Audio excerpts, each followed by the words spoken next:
So once again, I welcome you all to this very special 111th session. As you know that these sessions are being organized by India International Education Council and School Lalaji Solutions. India International Education Council is a not-for-profit organization which is working in the field of education. It has collaborators from 12 countries. It aims to create a better world through education. It also aims to build quality centers for elementary education which are approachable for all kids.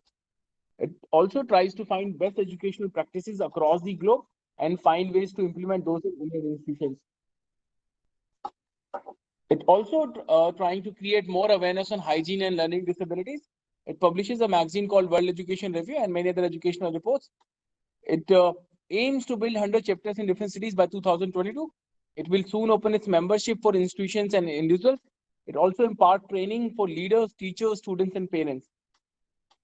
As you all know that this is our 111 session. So far, we have conducted 110 sessions successfully. We have received 11,463 registrations, 10,397 questions. We have seen participation from 5 countries, India, USA, Qatar, Saudi Arabia, Nepal. From India, we have seen participation from 21 states and 86 cities. We aim to organize 200 sessions. With this, we would be reaching out to 100,000 educators, 20,000 institutions, and 1,000 plus eminent speakers like today's speakers would be joining us to share their perspective and ideas on national education policy. So with this, I would request you all please join me in welcoming our key speakers for this very special session. Our first key speaker, Dr. Alpana Sharma ji. She is principal with DAV Public School, Meerut. She's a passionate educationist with 23 plus years of experience. She's a neuro-linguistic programming trainer cum practitioner. She's also the recipient of CBSE National Teachers Award in principal category. Apart from that, she is also the recipient of British Council Award. She's also the regional director with DAV Public School, Uttaranchal Zone, president with Indian Children's Science Congress, recipient of many educational excellence cum appreciation awards.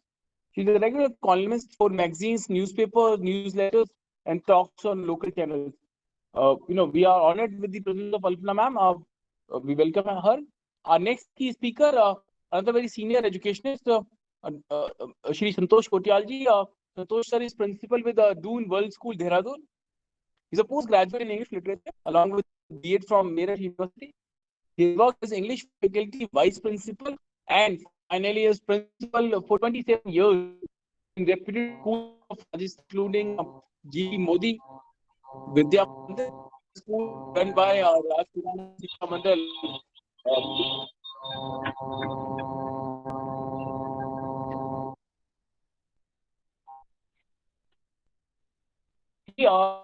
He's an expert in drafting policy and procedure manual for education. He came back to England in 2017.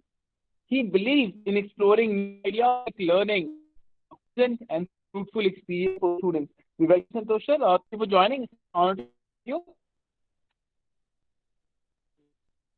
Our next Sarika Mohan Belaji is former principal with DAV Public School, Dehradun. Eminent educator having around 35 years experience as a principal in the country. She is also a doctor of naturopathy. She has been on board of managing committee of various DAVs in Uttarakhand and Uttar Pradesh. She is a resource person and trainer with the Center of Excellence with CBSE Dehradun, conducting training on a wide variety of topics for the development of effectiveness and pedagogy of teachers. She is also a certified expert in Montessori teaching methods, also an expert in yoga and meditation. She actively worked with NGOs like Goonj and Seva Bharati, among others. We welcome you, Sarika ma'am. Thank you for joining. It's an honor to have you. Thank you. Welcome, ma'am. Our next speaker, Arati Nagaraj ma'am. Arati ma'am is principal with the Purkal Youth Development Society Learning Academy, Dehradun, Uttarakhand. She has been in the education industry for past 30 years, primarily in USA, as a teacher, curriculum designer, EdTech evaluator, corporate employee trainer, and school board trustee. She has recently relocated to Delhi, to India. Rati ji has a master's in education, media and technology from Boston University, and a bachelor's early childhood education from Bombay, India. We welcome you, Nagaraj ma'am. Thank you for joining. It's an honor to have you. Thank you. Welcome, ma'am. Our next key speaker, Mr. Sunil Jangi. Sunil is co-founder and CEO of eMango Solutions. He's an IIT graduate. He's having master's degree in mathematics and scientific computing. He's an actuary and also a member with the Institute of Actuary United Kingdom. He's worked with ICICI Prudential, HSBC, Financial Risk Advisor at Ernst & Young, India and UK. He's also an entrepreneur for last 6 years in telecom, food and education sector. He, along with his co-founder, Mr. Nitin Nagpal, they have been doing a research, on career counseling for last couple of years. Based on that research, they have come up with a wonderful product called eMango, which is a digital career counseling platform. Today, on behalf of Sunil Dangi ji, Mr. Nitin Nagpal would be joining us. Welcome, Nitin ji. Thank you for joining. It's an honor to have you. Nitin ji would also be playing as a co-moderator in today's session. Welcome, Nitin ji. And our last key speaker for this special session, Mr. Jitin Chako. Jitin is manager with Fatado School of Music. Fatado School of Music, India's largest music educator. It is a brand which is synonym to music in our country. It has a 150-year-old rich legacy. It has been working with 200 plus leading schools of India. It has trained over 1 lakh students. It owns renowned titles like Bandit, which is India's largest school-level music competition to promote music talents across all schools. Other titles are like piano concert, cadence, workshops, high jump training, FSM exams, in-center recital, FSM recital. It enjoys partnerships with renowned institutions like Berklee College of Music and NMIMS School of Performing Arts. Welcome, Jitin. Thank you for joining. It's an honor to have you. Thank you so much, Raj. So with this, I would come back to our key speakers for the opening remark. So all the speakers will get 1 minute for the opening remark, and then I'll come back to you for your main talk. So first, I would request Santosh sir, if we may begin with you. If I may request you for your quick 1 minute opening remark, Santosh sir.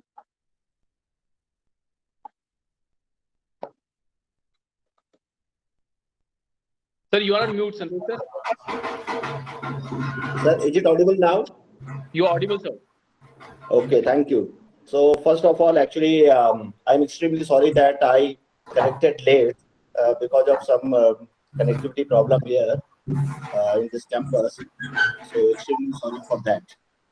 So I made you waiting for me anyway. Anyway, I would like to thank all the organizers and congratulate them to have such a wonderful event where such august panel of leaders, they are sitting together,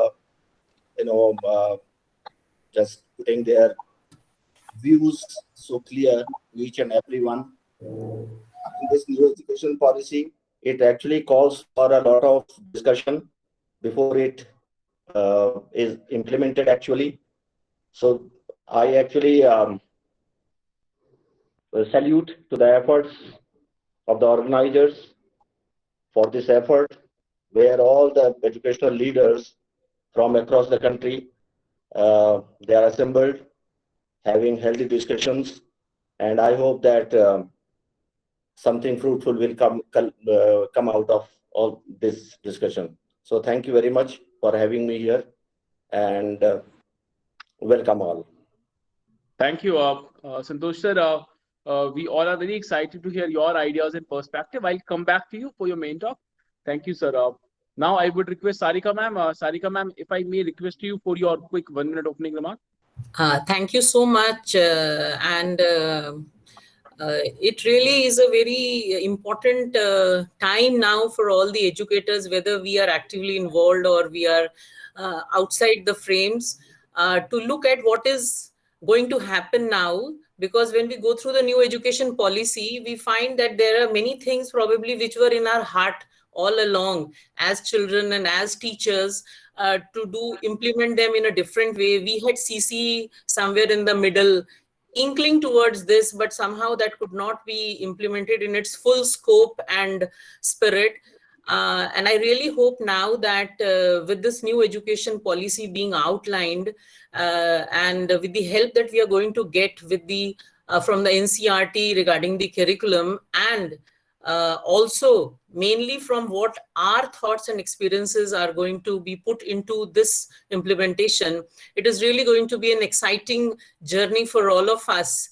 And I really hope that revolution of the Indian education system really happens, and we are able to reach out to each and every one with the education that we have in mind, and actually not just making people literate, it is actually making them educated in the real sense of the word.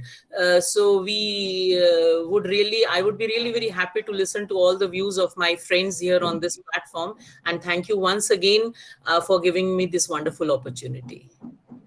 Thank you, Sarika ma'am. We are honored with your presence, and absolutely, this NEP has potential to certainly enhance the, I would say the radius and range of education to everyone. Thank you. I will come back to you. Thank Now, you. I would request Rati ma'am, ma'am, if I may, ask you for your quick opening remark.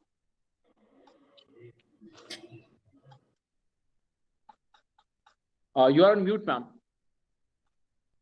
Sorry about that. Yeah, I'm really honored to be in the presence of such eminent people. As you know, I've just relocated from the US and back in India, but I'm really hopeful for what's in store for the education system, and really excited. And I'm just trying to think about the silver lining out of the COVID situation with technology, and hoping that can really lend ourselves to really incredible opportunities, and not take it as a loss of time, but use it as a time of opportunity to revolutionize and make things, do things differently. Absolutely, absolutely. Thank you, Arati ma'am, for joining. In fact, I was just going through your website yesterday, and I was thrilled to see that there is an organization which is working so much good, in the space of education, and with that kind of sincerity, and for such a long period of time. And you have delivered remarkable results. So your institution's journey has been inspirational in true sense. So thank you, Arati ma'am, for joining, and I'll come back to you. Now, I would request Mr. Nitin Nagpal. Nitinji, if we can have your opening remark.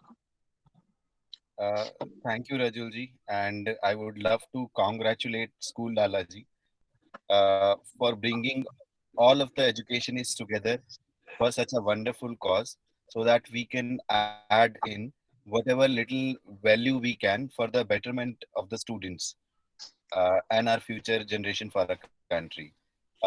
Learn, unlearn, and relearn fundamental principles of education throughout the lives. We learned certain ways to teach our students and assess them during the last 3 decades. And NEP, fortunately, gives us a chance to unlearn the old methods in the students and assessing them. I would again thank everyone for taking out your time for such a wonderful cause. Thank you, Nitinji. We'll come back to you. Now, I would request Mr. Jitin Chako. Jitin, if we can have your opening remark.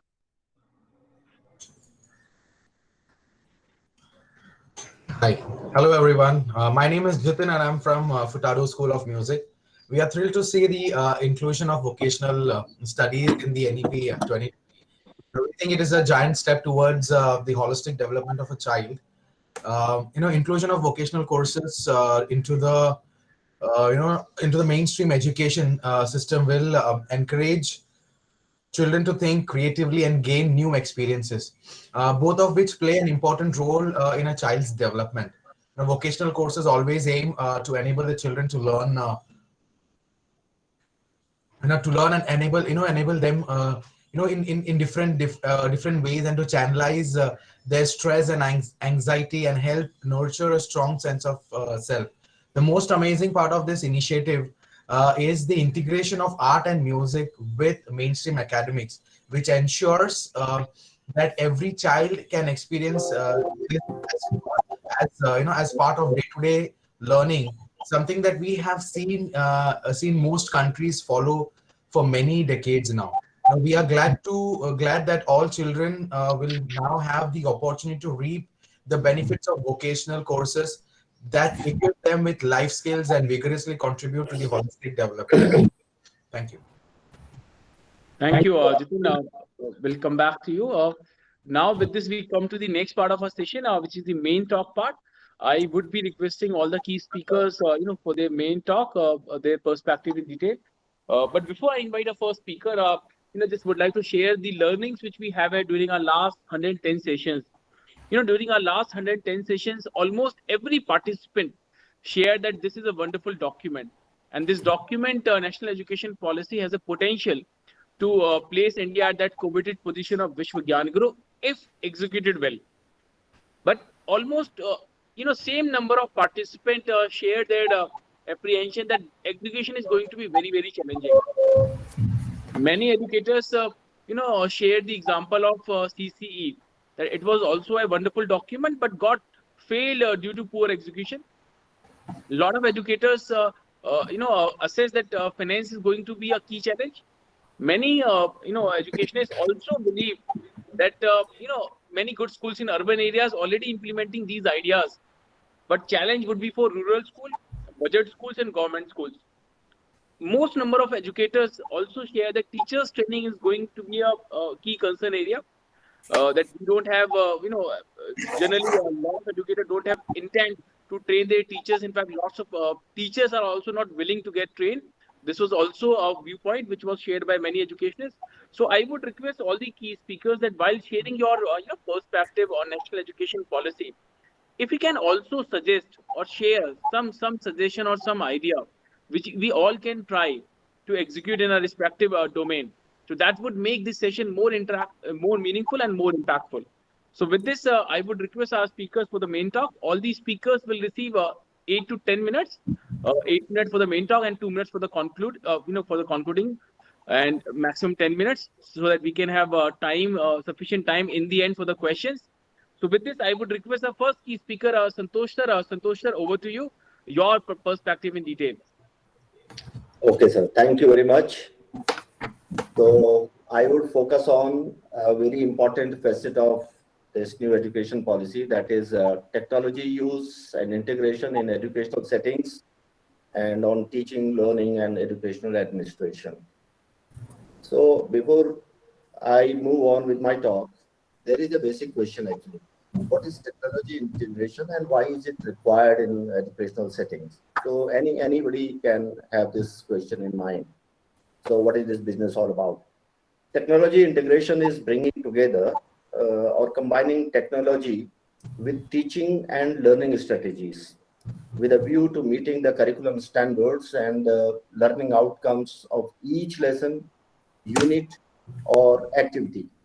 So it is the combination of information and communication technology into the whole structure of the school system, which enables the teachers to redefine, reset, and achieve the desired academic goals. So among other, one more thing, we have faced this terrible pandemic period over the past few months, almost a year now. Among other lessons that the COVID-19 pandemic has taught us, a very important lesson is that we must remain prepared to such challenges. With the internet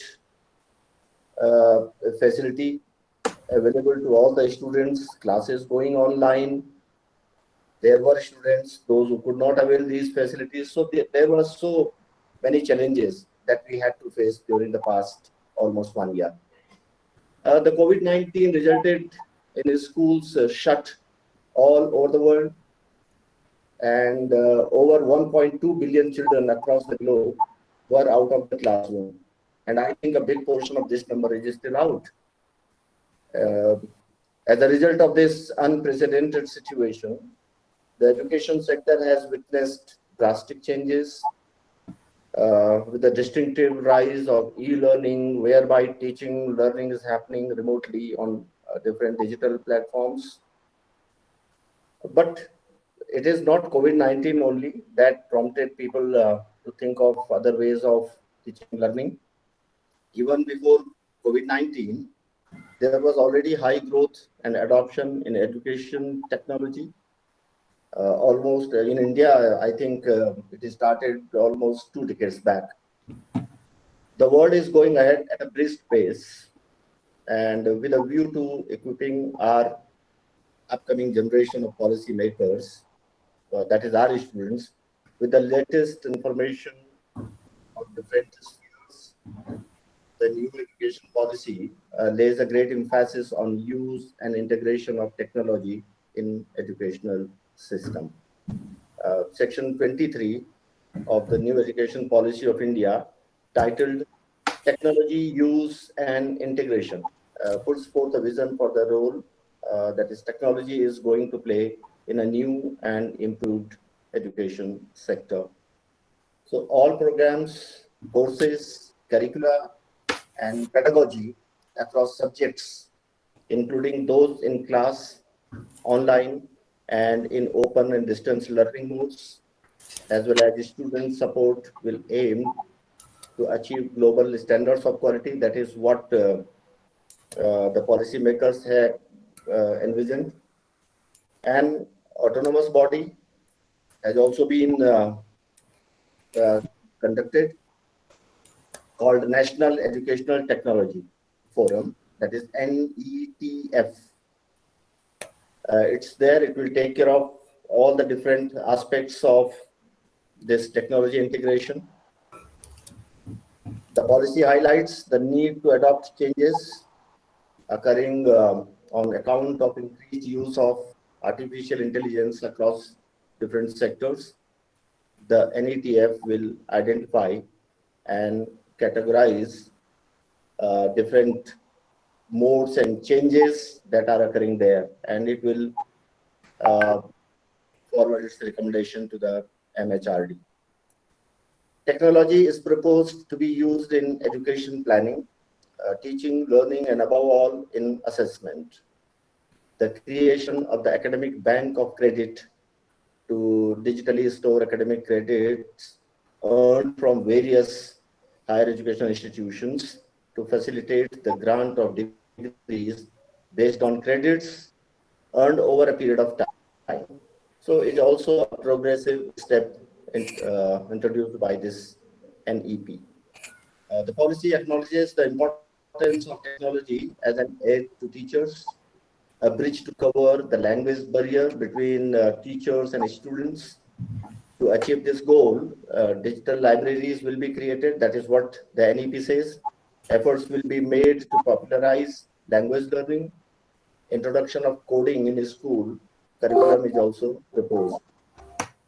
Another interesting facet of the policy is its focus on technology utilization to ensure efficiency and transparency of regulatory bodies, because we are talking of administration also, such as the State School Standards Authority, the Higher Education Commission of India, and other regulatory bodies.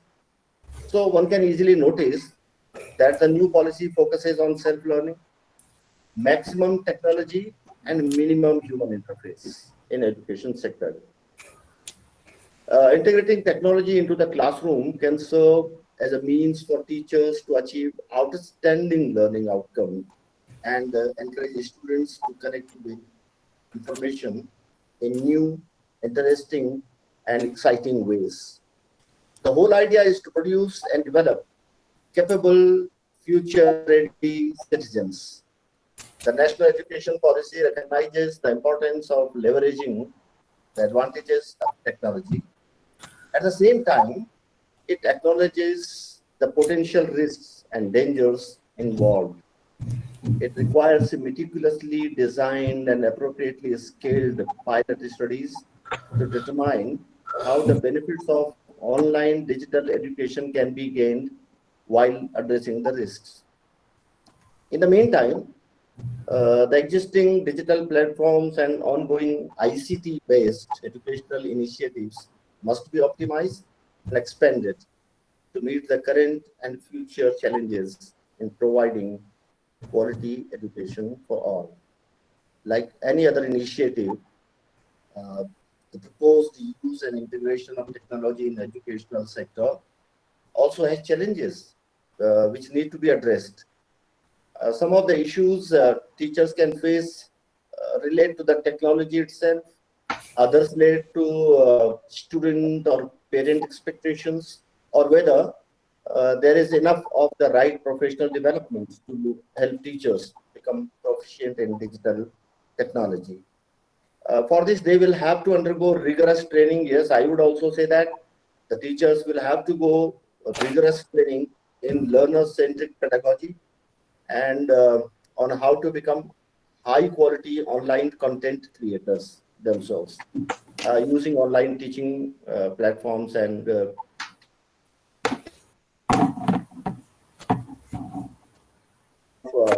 implementation of the different provisions of the net. Hence, teachers' training should be on top of the priorities, though ultimate focus should always be the students, no doubt about that. The willingness to welcome change is a major requirement for successful technology integration. Technology is continuously and rapidly evolving. It is an ongoing process which demands continual learning. Teachers who have spent quite a few years in this profession are comfortable with and used to the conventional method of teaching. That's but natural. They are more used to writing on the board than typing on a keypad or keyboard, and hence may feel uncomfortable to change their old ways and get out of their comfort zones. You know, as they say, it's always easy way out to keep the status quo. So to tackle this challenge, rigorous training sessions and motivational workshops at the same time for the teachers will be required to make each and every one of them tech savvy. We can't afford teachers struggling with hardware or software during the lesson. This will more harm than serve the cause. Well integrated use of technology resources by thoroughly trained teachers will surely make 21st century learning possible. India is a vastly diverse country, uh, both in socio-economic and geographical terms. We still have a substantial section of the population whose digital access is highly limited. There are students who live and attend school in remote areas, especially in mountains and hill areas, where internet connectivity is either non-existent or is very poor. So, as per a government survey in 2018, I suppose, in rural India, only 4.4% of households had computers, as against 23.4% of urban households, and nearly 14.9% of rural households had internet facility, against 42% of urban households. So this is one area which needs a lot of thinking. Though the new education policy says that existing mass media such as television, radio, and community radio will be extensively used for telecast and broadcast. But then there is a question whether even these are available to all. Integration of technology in education setting will be effective only when each individual student and teacher has access to the required infrastructure. I hope that the policymakers must have viewed and reviewed and scrutinized every minute bit of the policy and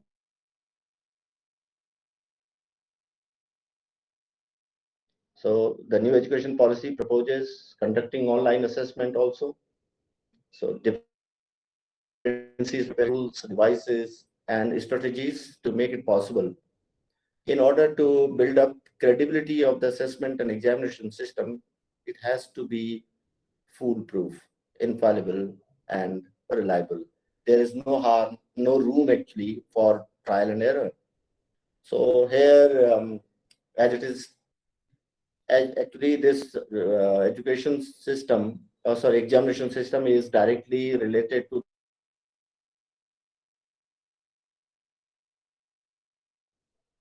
technology use and its integration in curriculum and classroom is going to change the roles of both teacher and the student.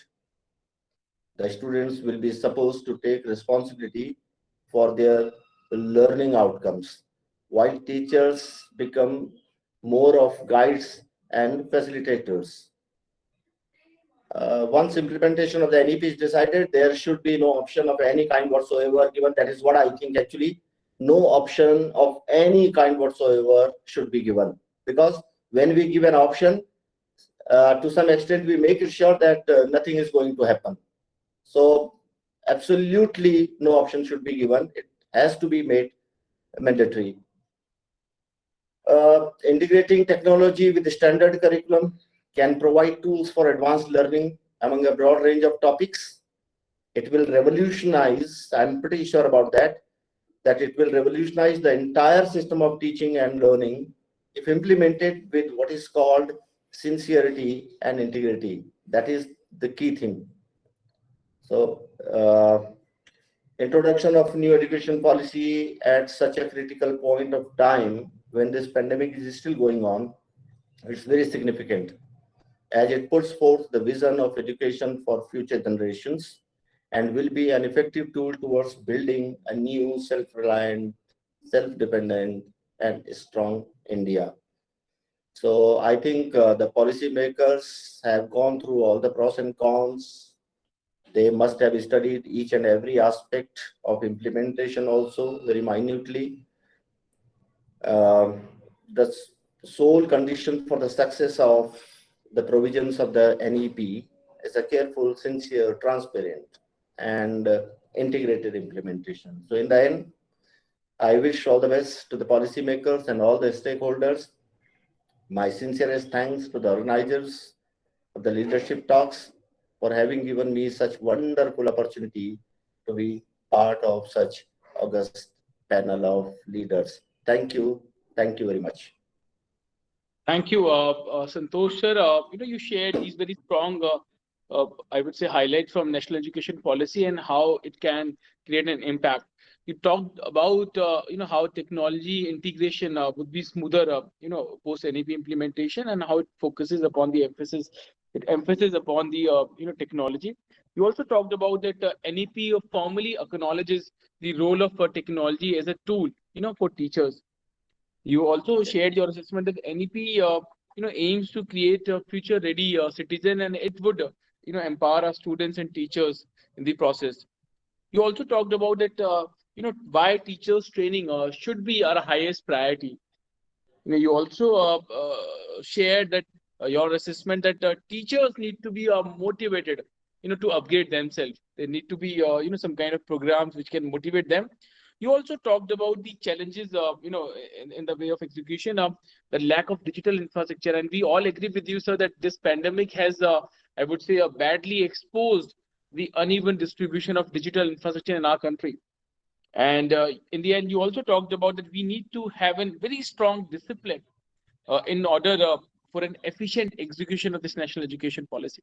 So thank you, Santosh sir, for highlighting these areas from national education policy. I'll be coming back to you with questions later. Thank you, Santosh sir. Thank you. Now, Thank you. Thank you, sir. Now I would request Sarika ma'am, if we can have your ideas in detail. Sarika ji. Okay, thank you so much. It was so wonderful hearing to Mr. Santosh on integration of technology in the new education policy and what we would be the problems that we would be facing. Before I go into what I actually wanted to talk was, I think so I would like to share with the house that CCE actually was not implemented in its full spirit because due to the lack of technology at the very far off places of our country. You see the PPT presentations, etc., that were to be done by the children. Those children at that time, India was much behind in its digital platforms and growth. So it actually did not take off as it had to take off. So that anticipation I was also having now also when we were going through the NEP policy, that so much of technology driven education, how much of strength and energy and thought is to be taken by the government to see that the digital platforms are available at every nook and corner of our country. So that probably will be a burning question all the time when we move forward into the implementation of this policy. So today, NEP that we talk of, I would be basically trying to focus a little bit on the training part of the teachers, because as I do so many trainings in the CBSE and as well as ECCE, the early childhood education. So, at this point, the NEP is like made our education into an evolving phase, and there's going to be a major evolution for the education scenario of our country. And there are going to be three major forces involved, which all of us do know, but I'll do still speak about them. One is the NEP, the document that we have got. The second is the accompanying new platforms, as Mr. Santosh has so very rightly said. And then the third and the most important is the techniques of teaching and learning. So, because when we talk of techniques of teaching and learning and also education, we can never forget that we are actually dealing with the human resource. So, the human resource has got all its pluses and the minuses when it takes an approach towards something which is very new. Though we can very safely say, and has also been said, that NEP is nothing but old wine in a new bottle. Things were already present. Only thing is that we are trying to regroup them. And as Mr. Jitin, Mr. Nagpal, I think so, said that it is the process now for all of us to unlearn. So we all have got a learned platform with all of us. We have our own ideas, experiences, preconceived thoughts. But with this new NEP, each one of us would have to go into the unlearning phase. So that is where, the teacher training comes into so much of importance. And as NEP has also advocated that each educationist, whether it be a teacher or a principal, you have to undergo minimum 50 hours of training in the year in updating yourself regarding the new avenues that are cropping up each time. So at this phase of time, the schools really would have to spend quite a bit of their budget on the training of the teachers. As you were very rightly saying that we should also put our thoughts into how the finances are going to be managed. So, in all my years of experience, I have found that in spite of doing so many teacher trainings, whenever in that open house session, whenever I used to go for the open house and during my training sessions, the teachers, when they used to stand up and give their views and perspectives on what they think of the topic, I think so that was when I used to see the shine on the faces of the teachers who were their colleagues and friends. So, I feel that a school can actually utilize its own resource to train each other. So, there are many teachers who are in the senior sections and also in the junior sections who have so many years of experience behind them. So why should not a principal of the school develop her own or his or her own resource to create training platforms and training modules to do that in-house training? And once in a while, we can go for the regular national training avenues so that the teachers can get all the updates. So creating our own master trainers in the school for particular subjects and topics and aspects actually is going to take care of that financial part of that is going to be involved in a lot of implementation in the NEP. Because if we are to set up vocational centers in the school, and as vocational education is going to be such a compulsory part in our schools, the schools would need to set up labs. You see, vocational education cannot be taught in the classrooms. It has to go to the community. It has to go into the field. The children, the teachers, they actually have to be trained how to impart that vocational education. You see, we all have come from a background where theory used to be the main aspect. We used to have practicals, but then all the practicals, we all know what happens. So, to bring that spirit of NEP, where they say there are multiple exit systems, where they say there are multiple entry systems. So, we need to know where our child is going to work and how he is going to be successful. And that is only going to happen if we have our in-house training modules. The teachers will be able to tell us, I going to any ABC school and just giving an hour or maybe a day's teaching insight into the school staff is not going to happen and is not going to create the ripple of change that we actually want. Once, we are together in the school, training, learning, unlearning, and relearning amongst ourselves, it is actually going to be very useful. This is from my own personal experience in the last so many years that I have felt. And unless and until the school provides these type of platforms, then these trainings, as very rightly said, have to be art integrated, they have to be theater integrated, they have to be music integrated, they have to be sports integrated. Each teacher has to learn to create in her lesson plan all these integrations of all these various aspects and bring those teachers along with her. It is not, it cannot be a mandatory thing that a science teacher cannot come into the class along with an art teacher. She also can be a part of that system and take up a small portion which the child actually feels. So we needn't put a art period in the timetable. We can actually increase the science period time, and then we can have an art teacher along with, and when she listens to the topic that is being taught, she can integrate art into it. So that breaks the monotony of the class also, that all the time that students are listening to one teacher. I don't know how successful it may be, but in my teaching career as a principal, I surely have done this type of an integration, and it used to be really very interesting. The classes were noisy, and we used to move out into the corridors and into the fields, but it was fun. And now that CBSE and the NEP is putting a pressure on all of us that all such type of integrated learning has to happen, I feel it really is going to be such fun going to the classrooms where children will be not enjoying maths, not doing maths just by drawing stick figures or whatever, but they would be maybe learning a sport out of it, maybe doing some music along with it, maybe doing some art along with it, and maybe even doing a play which is going to teach the concepts of the subject, which actually is generally told to be as a dry subject.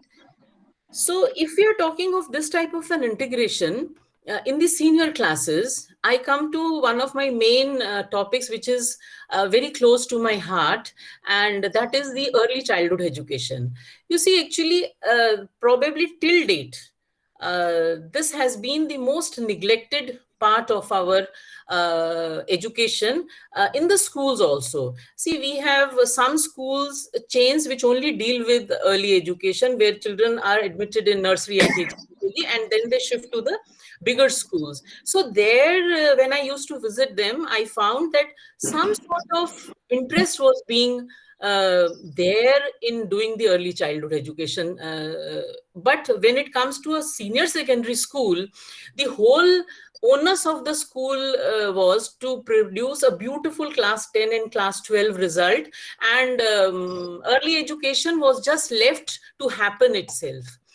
Being a Montessori trained personnel and working with the Montessori system, I actually feel, and I'm thankful to the policymakers that they have put so much of stress on the early education part of the education. That is the time when you go into a class and you see all those 2+, 3+ children sitting in the class and, looking at you.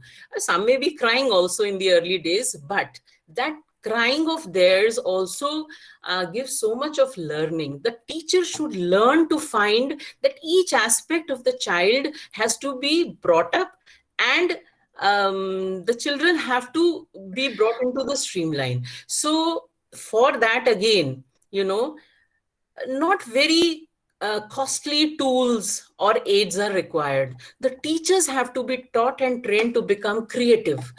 From the very waste material that we have around us, I think so we can make all the teaching aids for early childhood education. There can be so many things that can be done with the children. So the schools will have to actually brush up and hone up all their creative skills, and the early education teachers in all the schools would need to become creative, put on the creative thinking hats and the shoes, and actually move into the classes with so much of energy in them. Each teacher has to be a powerhouse of thoughts, ideas, implementations, and trying to able to gauge what each child is. That is where, when in the senior classes, if that foundation is laid well, only then when the children come to the senior classes would all that integration happen. The vocational skills actually are going to take a flight. So I feel that in the NEP, the teacher training has to take the primary focus of all the schools. The lesson plannings that the teacher does should be carefully monitored by whoever is in charge of that type of that area. And each word that the teacher plans, each activity that the teacher plans has to be actually carefully seen that it follows the framework of the NEP. And last but not the least, foremost for me, is that the schools should have a beautiful pre-primary educational setup where there is no need to buy toys from the foreign countries or aids which are from the very costly outlets.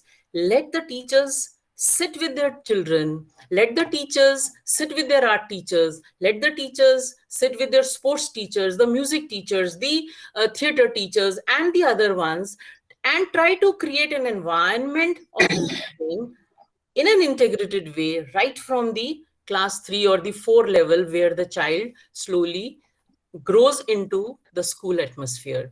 So I feel that as I also told in my introduction, that it is going to be an exciting journey, and the excitement is there in our hearts. And I really feel that we will be able to implement, as Mr. Santosh also very rightly said, that the implementation part has to be taken care of. Because unless and until we are strict, unless and until we take no for the answer, we cannot just give an option that okay, you follow or you don't follow. There has to be synchronous and asynchronous learning systems. We may do it in an isolated way. We may also do it at the pace of the student, at the pace of the institution. Whichever way we finally decide on, we have to see that the spirit of NEP flows through all of us. Thank you so much. Thank you, Sarika ma'am, for sharing these important points. I believe the one thing this NEP has already achieved, that it has created that mass awareness about the importance of those early years. Now I see that a lot of people, a lot of I would say stakeholders are formally. I'm sure that they already knew that, but they are formally have recognized the importance. Now parents have also recognized the importance of early years. So you also talked about how this NEP would bring education in the reach of everyone.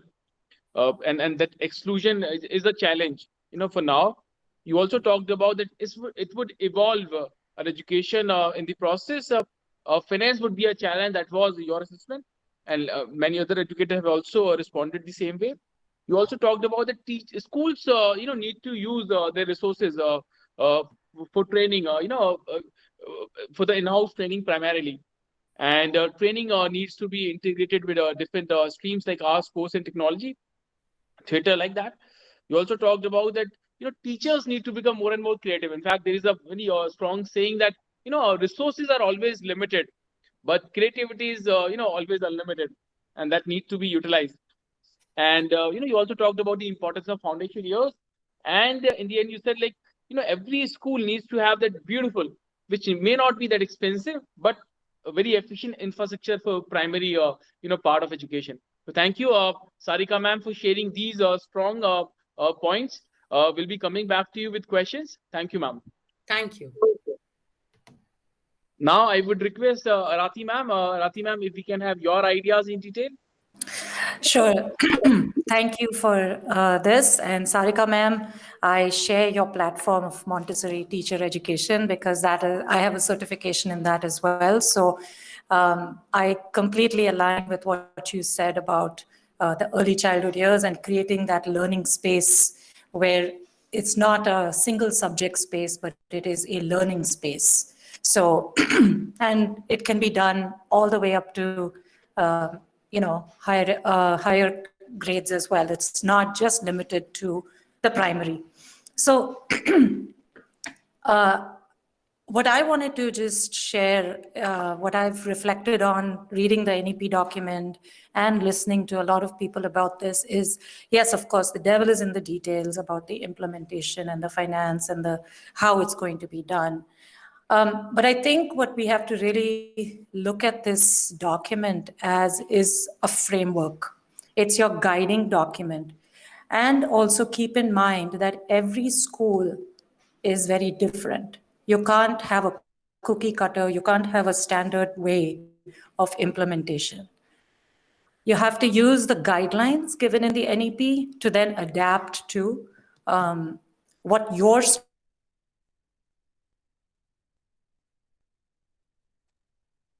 needs. Be it school, be a combinations, urban, rural, semi-urban, whatever you call it. So we have to take it in the context of what works for your particular school. So in my mind, there are sort of three things, three steps in sort of the how we can look at this. One is it's a mindset shift. We have to work on leadership in the school, shifting their mindset to be open to this policy and to these guidelines and to this framework. And in that comes, how do you shift the mindset of the teachers and also because that it's sort of this cycle of learning and collaboration that we have to use to make this successful. The second part is once you've shifted this mindset, it's building the trust and the respect that we have for every individual on your school campus, be it the students, be it the teachers, be it your administrative staff, be it anybody, right? You have to build that respect and the trust that, yes, this is what we're going to do and this is how we're going to do it. And then the third part is, of course, the shifting of that learning experience. And, learning experience is not just in the classroom with the students, but it's also the learning experience that, ma'am just said about the learning experience of the teachers. Absolutely, we must use our teacher resource as learners. And we all know peer-to-peer instruction or peer-to-peer learning has a much higher success rate than, a top-down approach or a mandated approach. Be it, children in a classroom teaching each other, or be it adults in a classroom teaching each other, right? It is definitely that leverage that we have to use.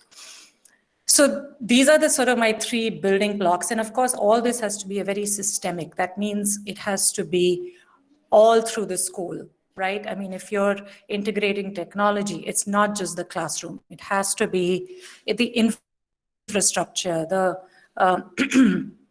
in the administrative offices using that technology. It has to be the children using it, the teachers using it. So it has to be a very systemic effort. That means just all through the chain of people involved, all the stakeholders. So as you can probably understand, my background is a lot in education technology and implementation, but it is definitely more in the frameworks of it. How do you integrate it and how do you do this? So I think, as I said earlier in my opening, was this COVID has really opened up, has got this silver lining of identifying where the gaps are in that infrastructure that Sir mentioned earlier, the infrastructure. How do we get to the rural parts of India? And I think, our school here is, we're in Dehradun, in a village outside of Dehradun. We serve the students in the upper reaches of Uttarakhand, all over, where connectivity is low. I mean, and I'll tell you, for just to give you a data point, we have 486 students in the school, class 1 to 12. We had to give out about 80 odd devices to our students to continue their learning, and we also had to give some recharge, services also, because they didn't have either they didn't have the money to pay for it, or they didn't have the services. So that's sort of the ratios that we were dealing with. But every single child and every single teacher was online for the whole time, the entire COVID. I mean, and they still are. So what I'm saying is that infrastructure piece is very key. Take that silver lining of what have they learned during this time? What technology skills have they learned, especially our teachers? They have learned so much. And as ma'am said earlier, let's use that skill and help other teachers learn, help other adults learn. Our kids have learned so much in this. Use them as our teachers. I think that goes back to my mindset shift of it's okay if a child is teaching an adult. That's the power, right? In education, we've learned that when you teach, you master. So when that goes back into that learning experience. That means you've learned. I think what the policy is also telling us is, it's telling us the what, but also it's the how are we going to teach? How are we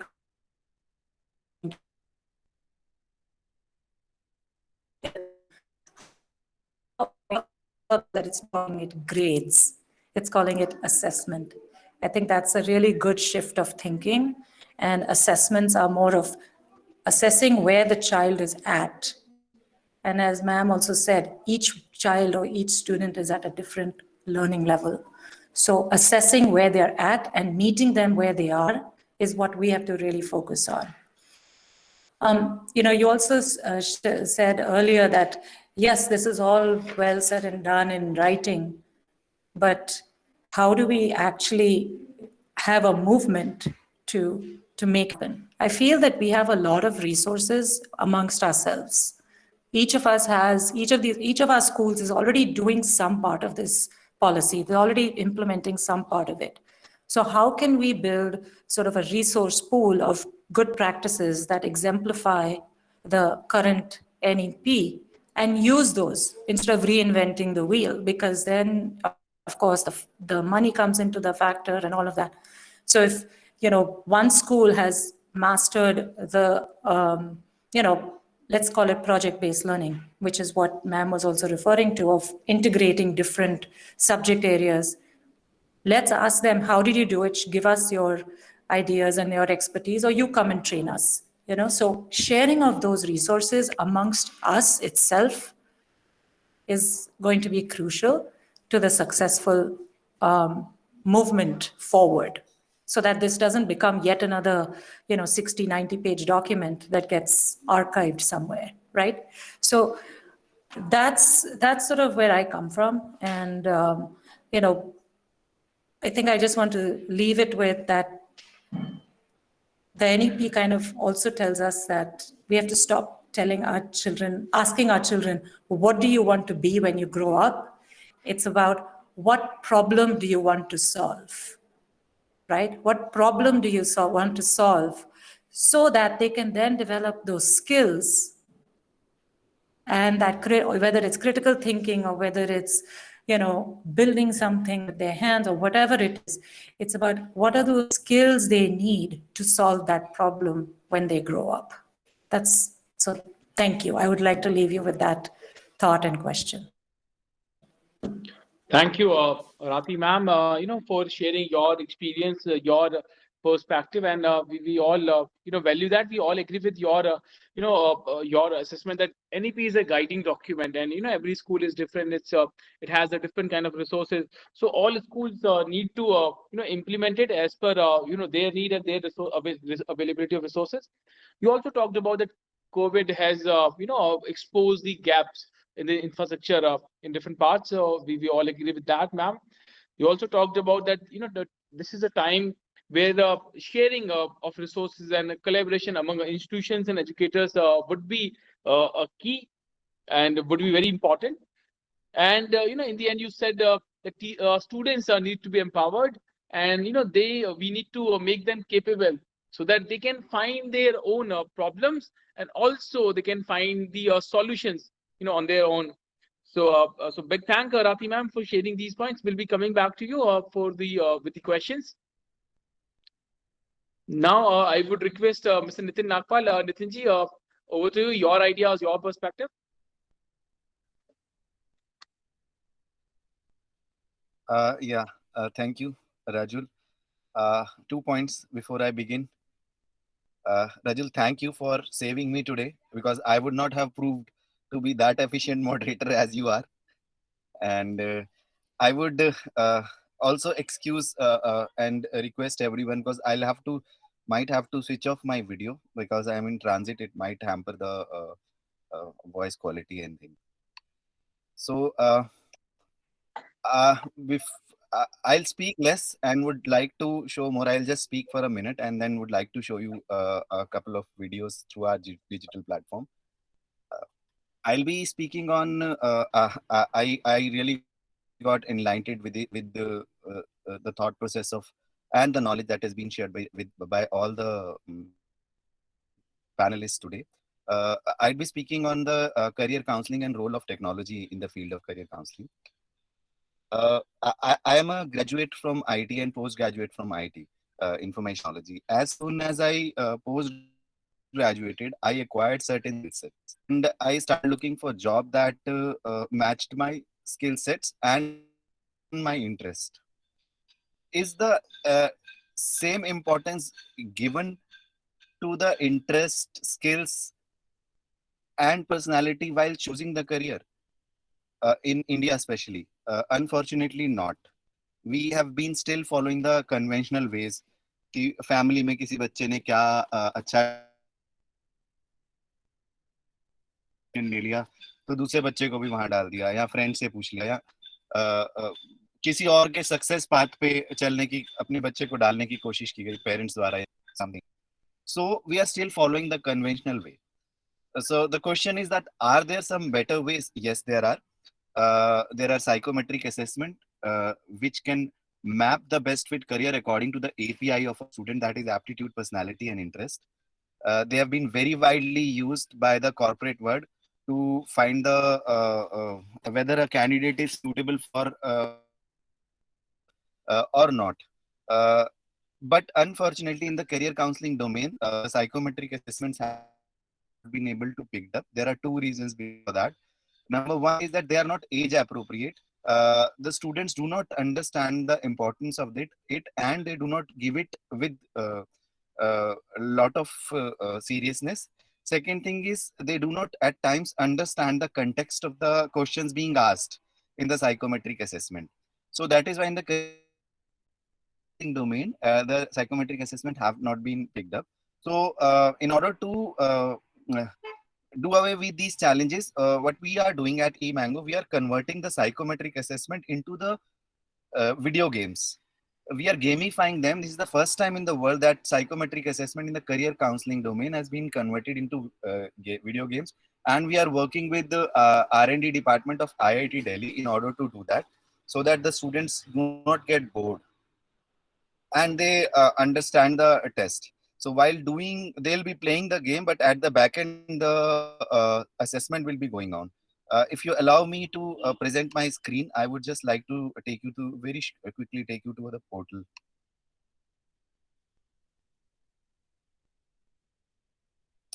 Hopefully my screen is visible. Yes, it is visible, Nitin. Oh, that's great. I'll just like to show you two small videos of 2 minutes each, and then in 2 to 3 minutes, I would like to take you through the portal.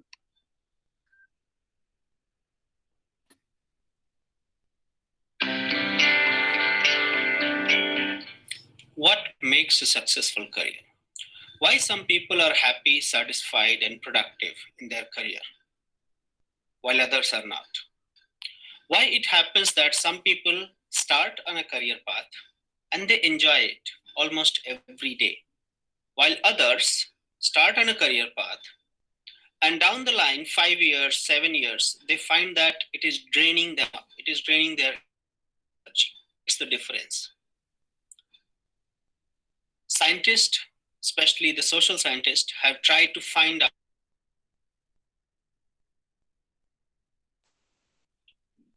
There is a recent study published last year which culminates 100 years of research into this area, what makes a successful career. And then it zeroes it down on 3 aspects. There are multiple aspects which actually influence the trajectory, the career path, but 3 things influence them in a big way. Number 1 is aptitude. Aptitude is the cognitive bent of the mind towards particular things.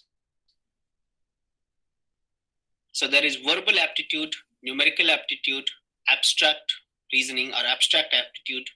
There is mechanical aptitude, clerical aptitude, and so on. Then the second thing is interest. Interest is non-cognitive bent of mind towards either towards things or towards people, towards ideas, towards action. There are 12 dimensions that have been identified by psychology.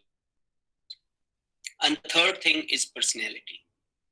Personality is characteristic pattern of behavior, a person's typical way of responding to different situations. Together, aptitude, interest, and personality is what predict success and happiness in career path. So in this system, what we are trying to do, just I'll show a one more small video. We have around on our platform more than 400 plus careers, and we have converted the careers in the form of audio visuals. We do not want that students or their parents or anyone who is guiding them must read the boring and lengthy text ki kis career mein kya exams dene hote and all and all. We have tried to make very crisp videos where every information is available to the students once again in the video format. I'll just like to show you a very short video.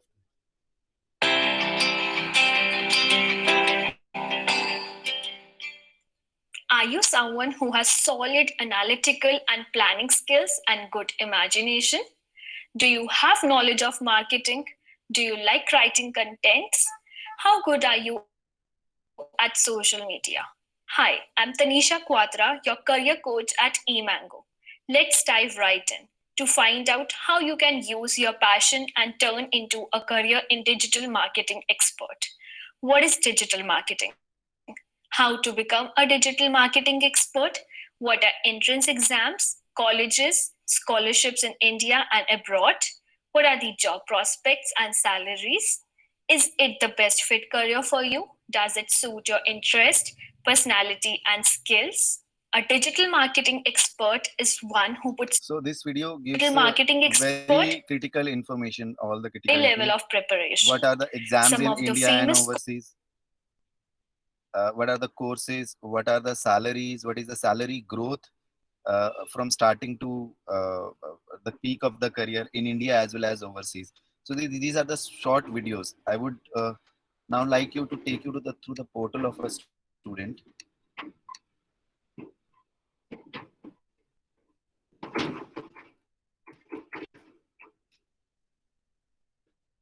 This is student dashboard where a student can explore the career, all the find out the best fit career using the psychometric assessment. What are the colleges that are available for that career? What are the entrance exams? What are the other competitive exams? For example, if I take you through this, explore the career, this is a career of sales manager.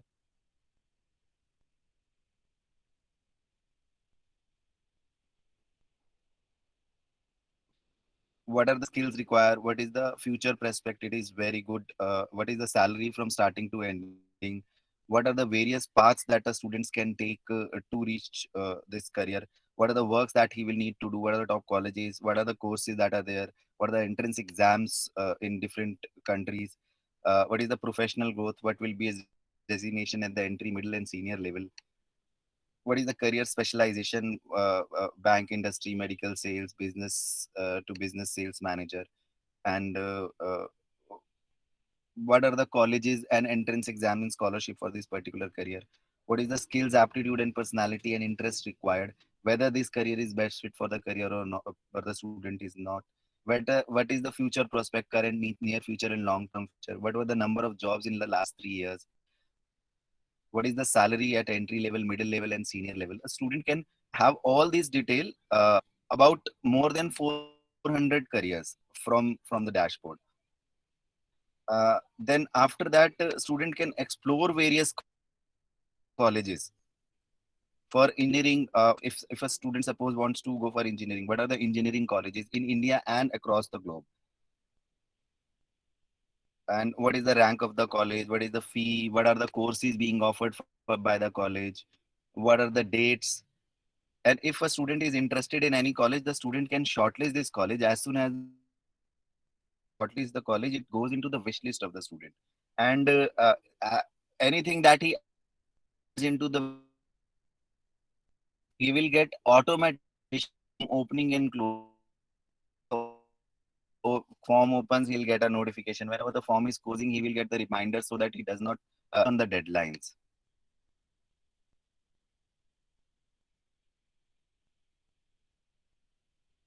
I'm really sorry, my network is little slow. So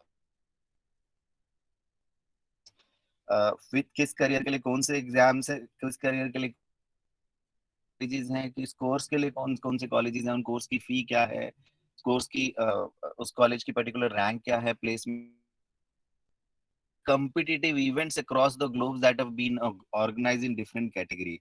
Sports में कौन से competitive event है, NTSC NSO कौन से है, dance music. It is not only about the academics, dance music, art, drama, theater. किसमें भी अगर world over जो भी competitive events हैं, student can explore those competitive events, shortlist them and get the notification to apply to them these.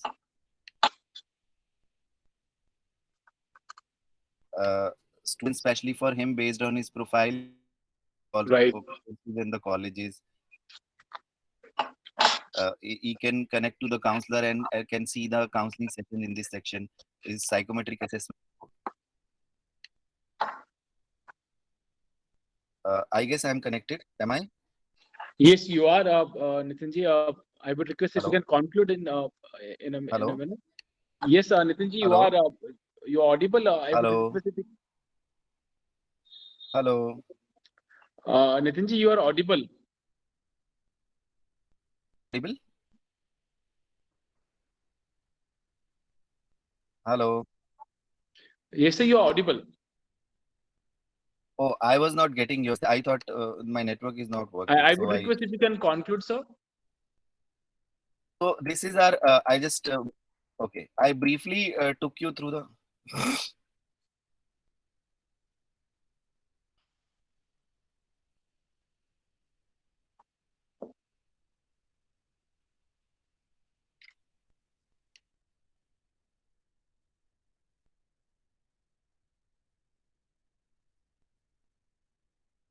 I believe Nitinji is facing some technical problem.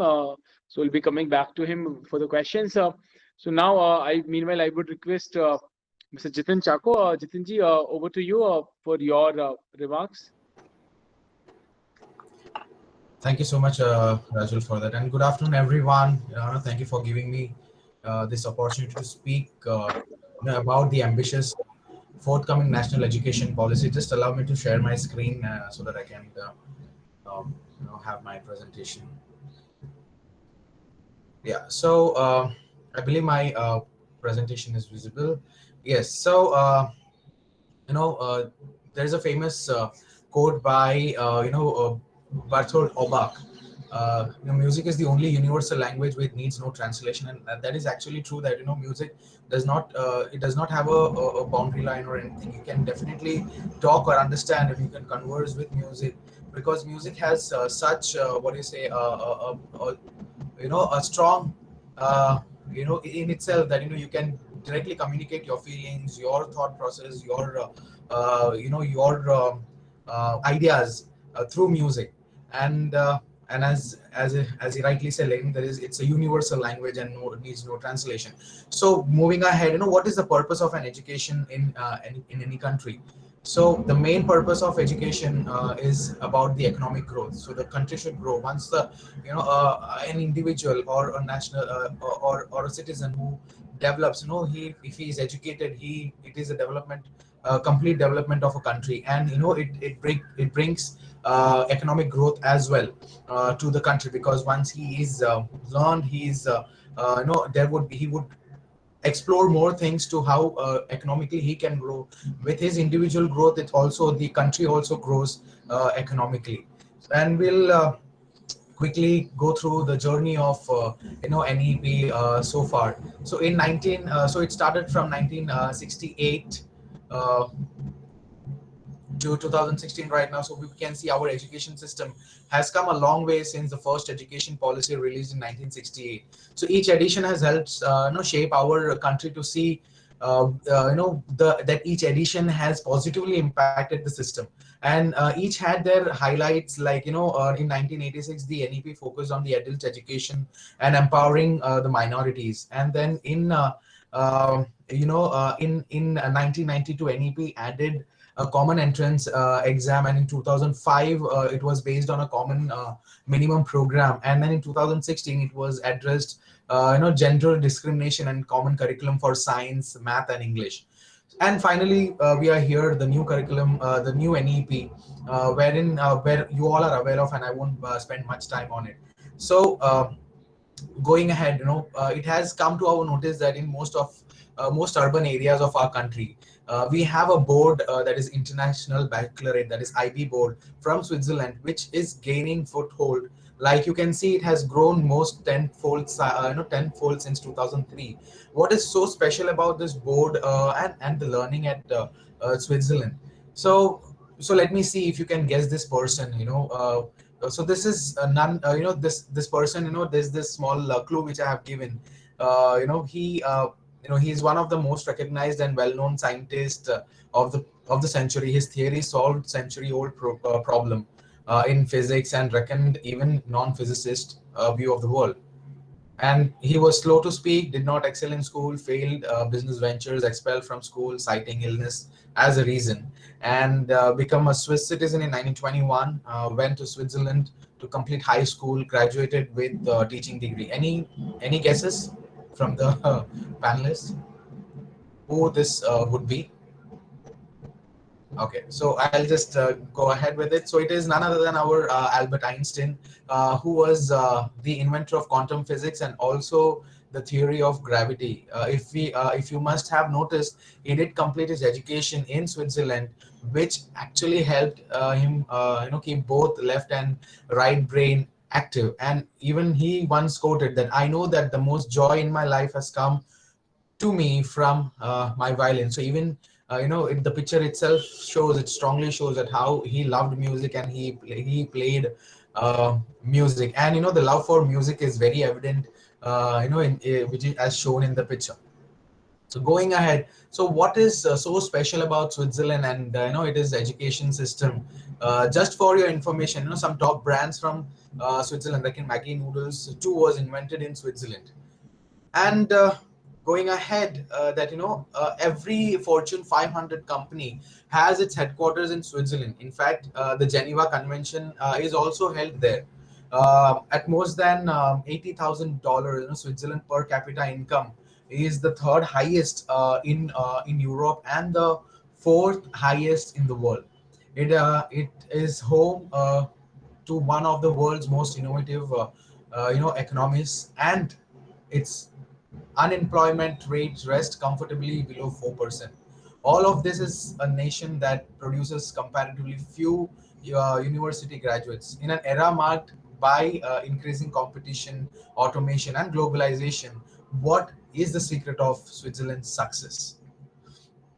So, US-based National Center of Education and the Economy, that's NCEE, says Switzerland's vocational education and training, that is VET, system is one of the strongest in the world.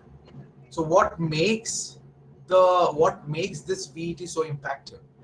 It immediately puts young people in a setting with adults, coupled with ample coaching and support, more hands-on experience. Academic concepts are made real. Students paid while they are learning, and at the end of the apprenticeship, they have a nationally recognized qualification that is portable.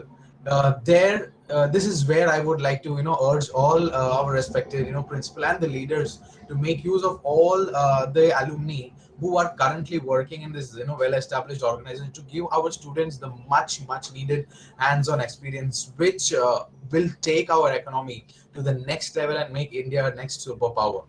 So let's have a quick game, and you can type it in the chat box. So if you just keep your your hands together, get your hands together, which thumb comes on top?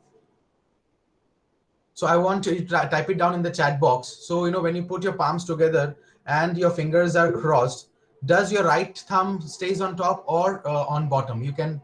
Okay, so Arathi ma'am is saying it's her left is the one which comes on top. Santosh sir's also is left, which comes on top. Okay, great. So congratulations. If your if your left is on top, then you have a very critical and analytical mind, which helps to identify the problem before they occur. And if your right is on top, congratulations to you too. You have a very creative mind to find solutions and to have strong sense of correlation with peers. So what does this right and left brain, even we know that the right and the left brain has their own priority. They work in that synchronization. So music as a brain gym. So while we all know that there are two hemisphere of the brain function, music known to be the brain gym. The music is unique, and its ability to affect more than a single brain hemisphere. Its learning encompasses both the analytical triads of the left brain and more of the creative aspects of the right brain. Music education also greatly contributes towards an individual's intellectual and emotional development. Students learning music have more empathy. They have an open mind, have a higher self-esteem, and can overcome anxiety with ease. Children learn discipline with music. Moreover, music education helps students develop their math and pattern recognition, and much more. So we at FSM, we at Furtado School of Music understand the benefits of the various aspects of the children, and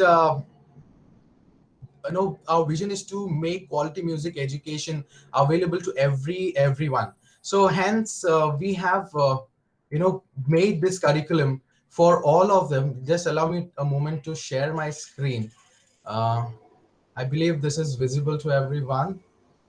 Yes, so we have come up with this, more structured curriculum, and to add the holistic development of the children from kindergarten to all the way of achieving their music degree.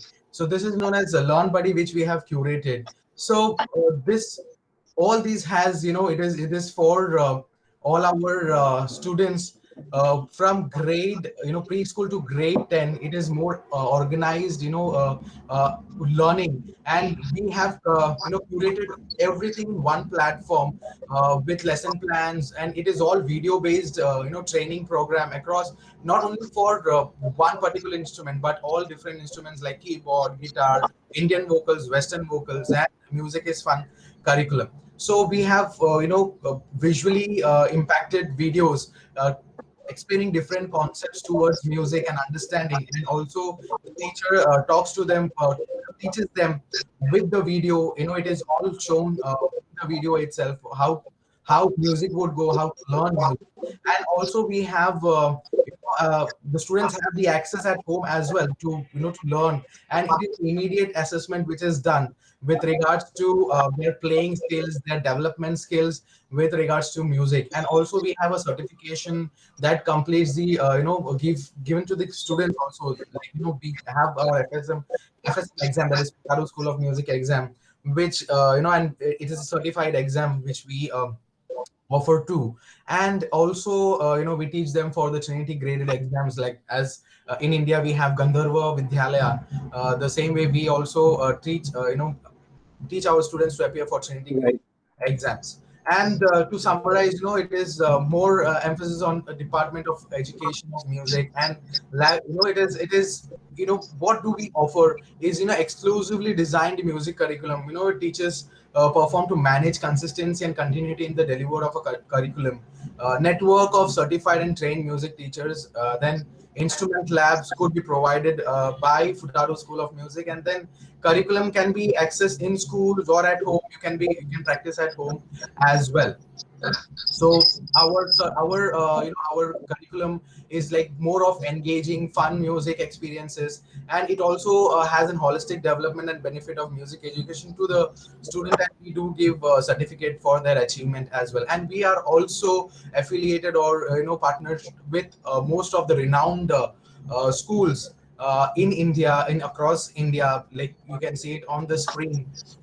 And also, if you want to know more about it, you can definitely write us on learnbuddy@fsm.net.in. And to my conclusion, I would like to say that we are thrilled with the inclusions of vocational courses like music in NEP. For we understand that profound impact it will have and on the children for their development. Thank you. Thank you, Jitin, for sharing how music certainly can increase our efficiency in other parts of academics. Big thanks for sharing those remarks. Now, time for the questions. With this, we come to that part. I would request our key speakers, if I may present the questions we have received from different educators, on NEP. But before I start presenting these questions, I'll just share my screen for a minute. I just would like to share the kind of work we have been doing at school Lalaji Solutions, and then immediately after that, I'll start presenting questions to you all. So just allow me to share my screen for a minute. Some of you are already aware with School Lalaji Solutions. We are India's largest one-stop solution platform for educational institutions. We are present in 42 cities, working with somewhere around 4,500 institutions. We help educational institutions in three ways. We help them in buying right thing at right price from right people. We also help institutions in selling their old stuff like their old buses, generators, furniture. We also help institutions in raising money. That may be in terms of loans or in terms of fee financing. Why there is a need for a platform like School Lalaji Solutions? You already have your old suppliers, your team is expert, you believe that you are getting good discount. Why you need a platform like School Lalaji Solutions is to find right companies. In India, we have more than 10,000 educational suppliers. But both sides face a very, I would say a strong challenge. School leaders don't have time to meet everyone. At the same time, those companies are not able to demonstrate their products and services in required detail to all the school leaders. So here we come into picture. We understand your school, we understand your taste, we understand your actual requirement. We also understand your budgetary limitation. And then we have category experts who have the capabilities to understand different products in detail, and they filter those different companies. They test their credibility. They also test their background, and then they connect you with the right companies. They also negotiate with those companies on your behalf. These are different areas where we are offering our support. Smart classroom procurement, uniform insurance, diesel, solar plant installation, language lab, security solutions, furniture, recruitment and training, music classrooms, healthcare, robotics, STEM, STEAM labs, career counseling, stationery, digital marketing, IT solutions, educational tour, generators, learning tools, and finance. And we take the guarantee that we'll save at least your 5 to 7% of your annual expenditure. Just one example, in 2019, we saved 2 crore 40 lakh rupees, for different institutions in one category, that's bus insurance. There's a major highlight, solar installation, bus insurance, smart classroom, 2,000 cameras, training programs, 56 old buses we sold from one school to other. And we also installed uniform in 42 schools. By the end of 2021, we aim to reach out to 10,000 institutions. We need your support, your guidance, your blessings. So thank you. Now I'll end my talk here. I would request, first I need request Santosh sir, if I may present the first question to you.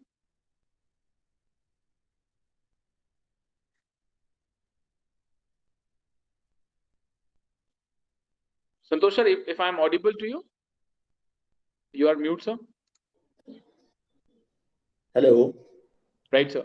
So this question, the first question has come from Mr. Syed Jasim. Syed ji is a TGT science teacher with GD Goenka Public School, Bareilly. The question says, what additional facilities and resources, would be provided and needed by teachers to cope up with the policy gap?